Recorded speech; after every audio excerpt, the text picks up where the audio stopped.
Money in the Bank, in a sense, has become the Royal Rumble of the summer, as it sets up major storylines for SummerSlam like the Royal Rumble does for WrestleMania.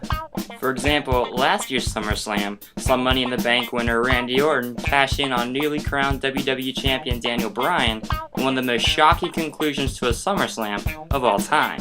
This year's Money in the Bank looked no different. The show kicked off with a battle for the WWE Tag Team Championships between Harper and Rowan of the Wyatt family and the Tag Team Champions, the Usos. This match was a great way to open the show, and it had the crowd on the edge of their seats the entire time.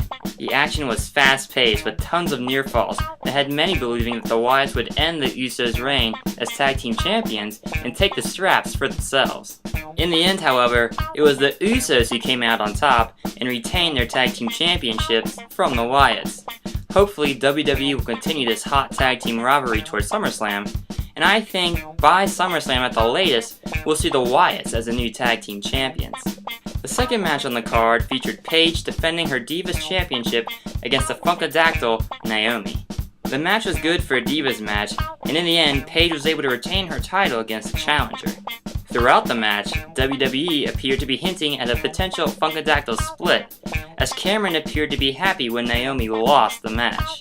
I would expect to see the Funkadactyls split up before the end of the summer. Next was Adam Rose versus Damien Sandow, who came out to the ring dressed as Paul Revere. Even though Sandow's promo was entertaining, the match itself was nothing spectacular, and Rose came away with the win. The fourth match on the card was probably the best match of the night. It was the traditional Money in the Bank ladder match with the briefcase holding the contract for the potential WWE World Heavyweight Championship match hanging above the ring. It featured Jack Swagger, Dolph Ziggler, Kofi Kingston, Rob Van Dam, Seth Rollins, and Cincinnati's own Dean Ambrose. Wade Barrett was also scheduled to participate in the match, but was dropped because of an injury. This match had a good number of high spots. One of these amazing spots had Kofi Kingston falling from a ladder. He then jumped from the ladder to the top rope of the ring, and off of the rope and onto a group of wrestlers outside the ring. Other highlights had Ambrose superplexing Rollins from the top of the ladder to the mat below, as well as Rollins being backdropped from the top of the ladder and onto another ladder. The ending saw Ambrose fingertips away from claiming the briefcase for his own.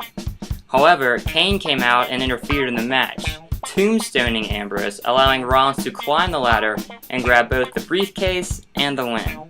This was the best match of the night, and it helped fuel the rivalry between Ambrose and Rollins quite well, as it made Ambrose look strong in defeat while giving more heat to Rollins as the bad guy.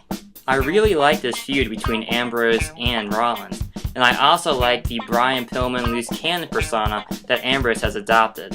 Ironically, Pillman, like Ambrose, is also from Cincinnati. This feud between Rollins and Ambrose should continue throughout the summer, and I wouldn't be surprised to see Rollins' Money in the Bank contract on the line between these two in a future match. Next was Rybaxel versus Goldust and Stardust. This was your average tag team match that saw Team Goldstar come out on top. Now I thought the Rhodes brothers were destined for a split when Cody started to go on that losing streak. Perhaps WWE is keeping these two together to help strengthen the tag team division? Or maybe they're planning for a split between these two at Battleground, setting up a potential brother versus brother match at SummerSlam.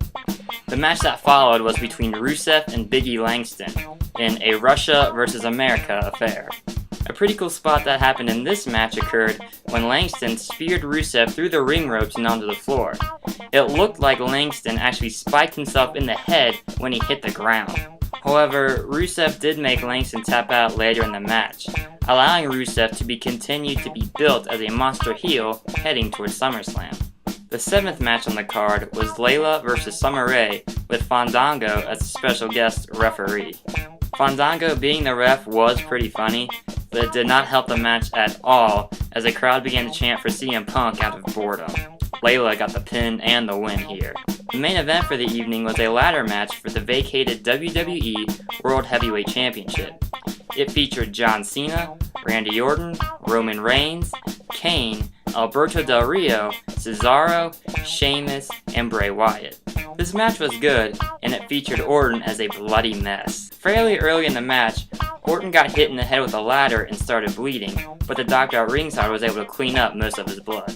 Toward the end of the match, however, Orton's head started gushing like a fountain, and it was reminiscent of the Attitude Era and the brutality associated with it.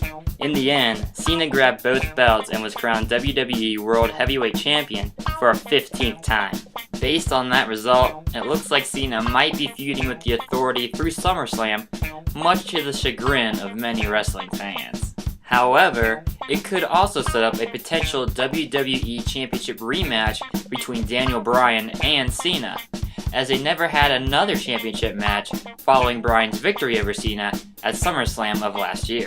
So in conclusion, if you did not get to watch Money in the Bank, you definitely want to check it out, at least for the Money in the Bank ladder match. As I said earlier, it was the best match on the card and featured a lot of amazing spots. The only thing left to do now is sit back and watch as the WWE storylines unfold for the second biggest wrestling event of the year, SummerSlam 2014.